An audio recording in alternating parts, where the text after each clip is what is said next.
안녕하세요. 미녀와 순정남 드라마 리뷰를 시작하겠습니다. 여기는 경찰서입니다. 그 사람 잡았습니다. 고필승에게 경찰로부터 연락이 왔네요. 박도라를 스폰 배우로 몰아놓고 호텔에서 촬영까지 했던 재현 배우를 드디어 고필승이 찾아냈습니다. 그 당시 필리핀으로 도망갔다는 사실을 알고 있었기 때문에 얼마 전 고필승은 법무부 출입 국관리국에 긴밀히 부탁을 해두었던 건데요. 박도라가 바다에 몸을 던진 것으로만 알았던 그 당시 고필승은 방송국장이 전해준 이야기를 듣고 그 재현 배우를 만났었죠. 당신 때문에 한 여자가 죽었어. 씻을 수 없는 더러운 오물을 뒤집어 쓰고 죽었다고. 이제라도 진실을 밝혀? 당신이 한 짓 다 말하라고. 고필승이 이렇게 몰아붙여서였을까요? 재현 배우는 생각을 정리하겠다고 시간을 달라 해놓고는 갑자기 사라졌었습니다. 난 그냥 알바한 거라고요. 하루에 돈 200만 원 준다고 해서 아르바이트 했던 거예요. 재현 배우는 호텔에 촬영 장치까지 설치해놓고는 박도라가 룸으로 들어오는 장면을 실시간으로 인터넷에 내보냈었습니다. 저는 시키는 대로만 했어요. 고필승은 어쨌든 박도라의 스폰서 문제는 모두 꾸민 일이라는 걸 당장 세상에 알리자고 했었죠. 사실이 아니라고 말이죠. 박도라 씨, 하늘에서라도 편히 쉴 수 있게 누명만 좀 벗겨주세요. 제발 부탁드립니다. 고필승이 그렇게까지 간절하게 말을 했었지만 재현 배우는 시간을 달라고 하고는 필리핀으로 도망을 가고 말았습니다. 그 일을 시켰던 공진단이 비용을 주면서 필리핀으로 피신시켰던 건데요. 하지만 이제는 경찰의 손에 잡혀 다시 고필승을 만나게 되었네요. 선생님, 이제는 양심 고백을 해주셔야겠습니다. 재현 배우는 알겠다는 듯이 고개를 푹 숙였네요. 사실 고필승이 다시 재현 배우를 찾아야겠다 마음을 먹은 건 박도준 때문입니다. 형, 스폰 누명이 뭐예요? 얼마 전 박도준이 고필승을 찾아왔었죠. 박도준은 박도라가 모든 기억을 찾았다는 사실을 제일 먼저 알게 된 사람입니다.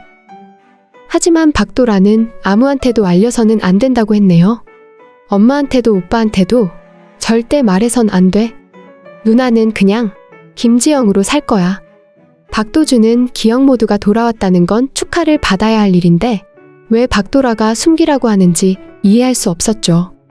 누나가 스폰 누명 벗고 세상에 떳떳해지면 그때 박도라라는 걸 밝힐 거야. 스폰 누명? 박도준은 누나가 죽기 전에 자신이 모르는 어떤 일을 겪었다는 걸 직감할 수 있었죠. 그래서 그게 뭐냐고 물었지만 박도라의 대답을 들을 수는 없었습니다. 박도준은 스폰 누명이라는 말이 뭔지 전혀 알 수는 없었지만 자신이 힘이 돼줄 수 있다면 빨리 그 일을 돕고 싶었던 건데요. 필승이 형은 그 말을 어떤 뜻인지 알 것 같아서 그래서 찾아왔어요, 형. 처음엔 고필승 역시 그 말이 뜬금없이 들렸던 게 사실입니다. 고필승은 박도라가 많은 기억을 되찾았다는 걸 이미 눈치를 채고 있는 상황이긴 했죠. 하지만 박도라는 여전히 김지영인 채로 고필승에게 뭔가 달라진 반응을 전혀 보이고 있지 않았던 건데요. 이 오빠가 있으니 안 넘어졌죠? 박도라는 촬영 현장에서 고필승과 대사를 맞춰보다 발을 헛디뎌 뒤로 넘어질 뻔했었죠. 넘어지는 박도라를 고필승이 안아서 일으켜 세웠는데요. 이 오빠 아니었으면 지영씨 대가리 깨졌어요. 그때를 놓치지 않고 고필승이 했던 말입니다. 박도라는 죽기 전에 고필승을 오빠라고 불렀었죠. 그건 아주 어린 시절 고필승의 집에 새들어 살 때부터의 오래된 버릇이었는데요. 며칠 전 별장에서 드라마를 찍다가 공진단과 있었던 불미스러웠던 기억을 떠올리며 쓰러졌던 날, 박도라는 잠시 정신을 차렸을 때 분명 고필승에게 오빠라고 불렀습니다. 자신을 지칭하는 호칭이 오빠라는 것은 박도라가 분명 기억의 많은 부분을 떠올렸다는 결론이지만 박도라의 말과 행동에는 어떤 변화도 느낄 수가 없었습니다. 누나가 그렇게 말했어? 스폰 누명이라고. 고필승은 그때서야 감을 잡았네요. 그 말을 박도준이 박도라로부터 들은 거라면 박도라의 기억은 이미 다 돌아왔다는 이야기인데요. 형만 알고 계세요. 박도준은 박도라가 했던 말을 그대로 고필승에게 옮겼습니다. 고필승만은 가족 누구보다 더 깊게 신뢰할 수 있는 사람이라 생각했기 때문인데요. 누나가 스폰 누명 벗고 세상에 떳떳해지면 그때 박도라라는 걸 밝히겠다고 했어요. 고필승은 그때서야 정말 모든 걸 다 알게 되었네요. 이미 기억이 다 돌아온 상태지만 박도라가 아직도 자신의 신분을 드러내지 않는 이유를 말이죠. 자신을 죽음으로 몰았던 스폰 배우라는 오명을 벗고 나서야 세상 앞에 당당하게 나서겠다는 말이었던 것이죠. 스폰 배우라는 말은 생각만 해도 소름 끼치는 일일 테니까요. 우리가 잘 알고 있듯이 그 일을 만든 사람은 바로 공진단입니다. 공진단은 그 당시에 백미자에게 5억을 빌려주었었죠. 투자라는 명목이었지만 박도라를 자기 마음대로 만날 수 있는 특권을 가지는 대가 같은 돈이었는데요. 아무것도 모르는 박도라는 공진단을 좋아하지 않기 때문에 만남을 이어가지 않았네요. 그러자 공진단은 백미자에게 돈을 돌려달라며 압박을 했고 백미자는 돈 대신 박도라를 만나게 해주겠다며 공진단에게 별장으로 오라고 했죠.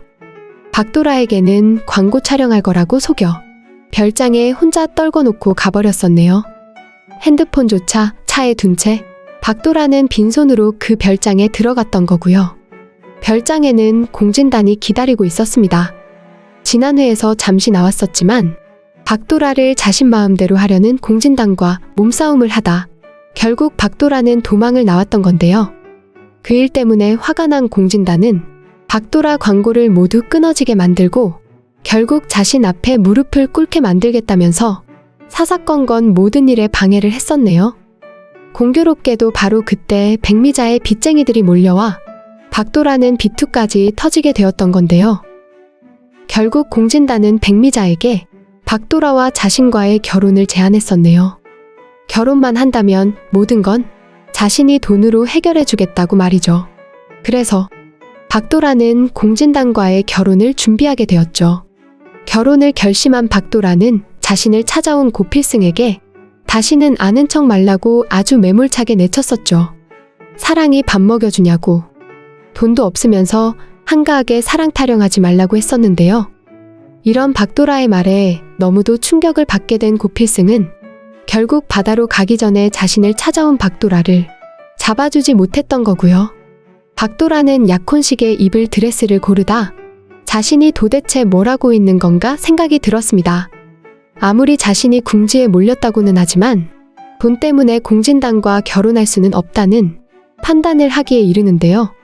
그래서 박도라는 약혼을 취소하게 되고 그 일이 결국 공진단의 눈을 휙 뒤집어지게 만들고 마는데요. 공진단은 박도라가 죽은 후 귀신 꿈에 시달리다가 홍일교와 함께 무당집을 찾아갔었죠. 칼춤을 추는 무당 앞에서야 공진단은 자신의 진심을 털어놓았습니다. 공진단은 자신 앞에 박도라의 무릎을 꿇리고 싶었다고 했네요. 모든 길이 다 막혀 더 이상 아무것도 할 수 없어진 박도라가 자신 앞에 와서 엎드려 빌도록 그런 일을 만들었다고 말이죠. 여기서 그런 일이라는 건 박도라를 스폰서 배우로 꾸민 그 일을 말하는 건데요. 한 배우를 죽음으로 내몰아 놓고는 그야말로 한가하게 공진단은 박도라의 무릎을 꿇리고 싶었는데 왜 죽었는지 모르겠다는 말을 쏟아냈었네요. 이제 공진단으로부터 돈 200만 원을 받고 그 더러운 짓을 꾸민 재현 배우가 모든 진실을 다 밝히게 되겠네요. 고필승이 드라마 감독이다 보니 재현 배우에게 일할 기회를 주면서 자신이 저지른 일에 대해 양심 고백을 하고 상응한 대가를 치르라고 할 텐데요. 재현 배우가 그 당시 공진단과 접촉하면서 돈 200만 원을 받은 통장 기록이나 두 사람의 통화 녹취록 등이 증거로 제출되면서 공진단은 이번에는 어떤 방법으로도 법의 망을 빠져나갈 방법이 없게 되겠네요. 공진단이 범인으로 경찰에 체포가 되면서 그 사건은 일단락 될 것으로 짐작이 됩니다. 박도라가 말했던 스폰 누명이 벗어지는 순간인데요. 공진단은 이 일과는 무관하게 지금 APP그룹에서 설 자리를 잃은 입장입니다. 더구나 알고 보니 공진단은 공씨 집안 자식이 아니었던 건데요. 이런 와중에 진상구가 나서서 자신의 아들이라며 세상에 떠들고 다니게 되면서 공진단은 더 이상 회생할 길이 없어지게 되겠네요. 사고가 나니까 우리 마리하고 고필승이가 가장 머리에 강하게 떠오르더라고. 홍해교의 아들 공진단이 어떤 인물인지 대강 짐작을 하게 된 공진택은 APP그룹의 후계자로 고필승을 낙점해둔 상황입니다. 당신 아들이면 내 아들인 거지? 공진택이 큰 결정을 했네요. 고필승을 자식으로 받아들이겠다고 장수연에게 공표한 것인데요. 고필승이 APP그룹의 후계자라는 것이 발표됨과 동시에 한편에서는 박도라가 자신이 진짜 박도라라는 걸 세상에 밝히게 됩니다. 가장 마음 아파할 사람은 할머니죠. 할머니는 자신이 모아둔 재산 전부를 박도라에게 넘겼습니다. 할머니는 실제 박도라의 생명의 은인인데요. 자신이 낳은 딸을 돈 벌어오는 기계로 알고 마구 내돌리고 돈에다 팔아먹으려 했던 백미자하고는 비교가 되지 않는 할머니입니다. 할머니의 손녀인 진짜 김지영이 나타나도 박도라는 평생 할머니를 자신의 엄마라 생각하고 보살피며 살아야 하지 않을까 생각이 되네요. 백미자와 공진단이 떨궈지고 나면 이제 APP그룹의 후계자가 된 고필승과 예전에 유명 배우의 영광을 다시 찾은 박도라, 이렇게 두 사람이 남게 됩니다. 서로 사랑하지만 마음껏 사랑 한번 못 해봤는데요. 이제 박도라와 고필승의 시간이 오겠네요. 빨리 두 사람의 결혼식이 올려지기를 손꼽아 기다립니다. 오늘 미녀와 순정남 드라마 리뷰는 여기까지입니다.